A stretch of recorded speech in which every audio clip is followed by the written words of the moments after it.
এই যে বিভক্তি, এই যে বিভাজন, এই যে কাদা ছোড়াছড়ি, এগুলো বন্ধ না করলে আমরা সমূহ বিপদে পড়ে যাব।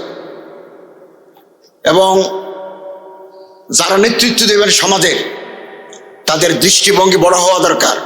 निगाह बुलंद होना चाहिए, सुखन दिलनवाज होना चाहिए, जा पुरसूस होना चाहिए। यह है रख्त सफर मेरे कारवां के लिए। এটা শাহ ওলিউল্লাহ দেহলভির চিন্তা চেতনা, তার রাজনৈতিক প্রজ্ঞা। তিনি বলেছেন ক্ষমতায় যাওয়ার জন্য রাজনীতি নয়, রাজনীতি হচ্ছে সমাজে ইনসাফ কায়েম করা।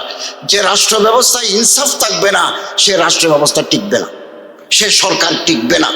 এটা ইজালাতুল খেফান খেলাফতুল খোলাফাত আছে, এটা আমার কাছে আছে কিতাব।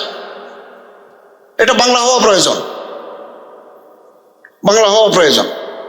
আমি বর্তমান ধর্ম মন্ত্রী যিনি আছেন জনাব আলহাজ কায়কোবাদ সাহেবকে আমি অনুরোধ করব, আমি ওনাকে পার্সোনালি এটা রিকোয়েস্ট করব ইজালাতুল খেফান খেলাফতুল খোলাফা তর্জমা করার জন্য। আমি উপদেষ্টা থাকাকালীন ইসলামিক ফাউন্ডেশনে ফতোয়া দারুল উলুম দেওবন্দ তর্জমা করিয়েছি এবং শেষ খণ্ড আমি অনুবাদ করেছি উপদেষ্টা থাকাকালীন।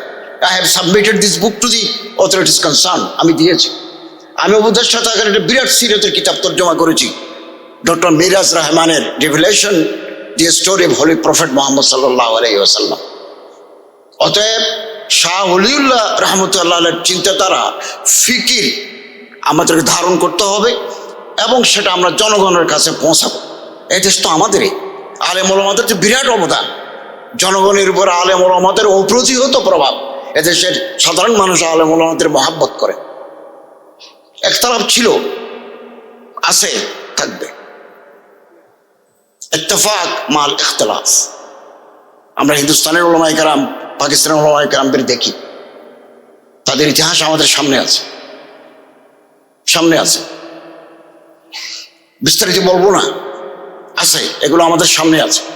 এবং এই দেশের যে কোনো দুর্যোগপূর্ণ মুহূর্তে জুলাই বিপ্লব থেকে শুরু করে ওলামা, তোলাবা, নকাবা, ওরাফা, জোয়ামা রাজপথে ছিলেন, আগামী দিনেও তারা থাকবে। আমাদের আকীদা, আমাদের ইয়াকিন মজবুত থাকবে।